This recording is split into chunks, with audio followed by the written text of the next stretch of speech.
One of the most common things we're asked to answer questions on is utility of sources. So, do you trust the source? Is it reliable?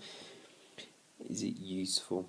One of the things to start with, as with all sources, I've put down here is the provenance of the source.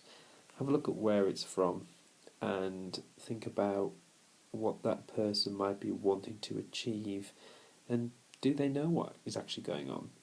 So as it says in here, where is the source from and is this important? Would they want to achieve at this time? Once I've done that, I'm thinking, how does that link to what issues I know is going on at the time? That's the context.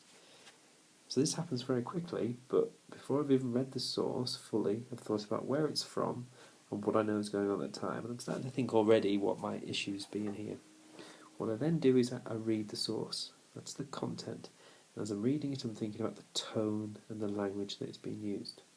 Because, as I've put up here, considering the provenance and the context and linking to the language and the tone, does the tone and the style and type of language used mean that the author or artist may not be given the full picture?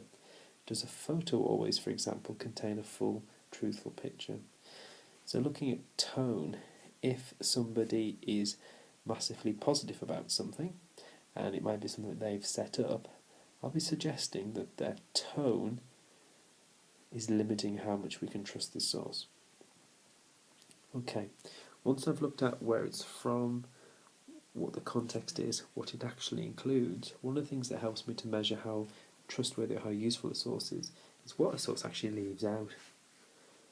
I can compare this to my own knowledge. What does it leave out? And then I start to answer the question. So, on balance, taking everything into account, how useful is the source?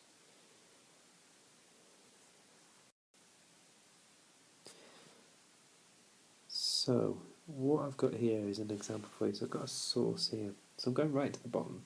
So I've got a German citizen recalls the Nuremberg rallies. So I'm thinking, this is a German citizen who's at the Nuremberg rallies, and I'm thinking the Nuremberg rallies are meant to make German people believe that the Nazis are strong, the Nazis are important, that they are better than anybody else, and therefore I'm probably expecting a German citizen to be really influenced by what they've seen at the Nuremberg rallies. So the source reads, as the time for the Führer arrival drew near, the crowd grew restless. Suddenly the beat of the drums increased, and a fleet of black cars rolled into the arena. The stadium looked like a sea of swastikas. Hitler began to speak. The crowd hushes into silence, but the drums continued their steady beat. Hitler's voice cut through the darkness. The crowds began to chant. I'm going to go into this, leave that now, and go into the question here. You'll notice in my answer that what I've done is I've answered the question straight away, and I've answered the question at the end. The question, down here was, how useful is this source as evidence of the Nazi propaganda? Just take a moment now to read what I've done here and what I've done here and how this answers the question.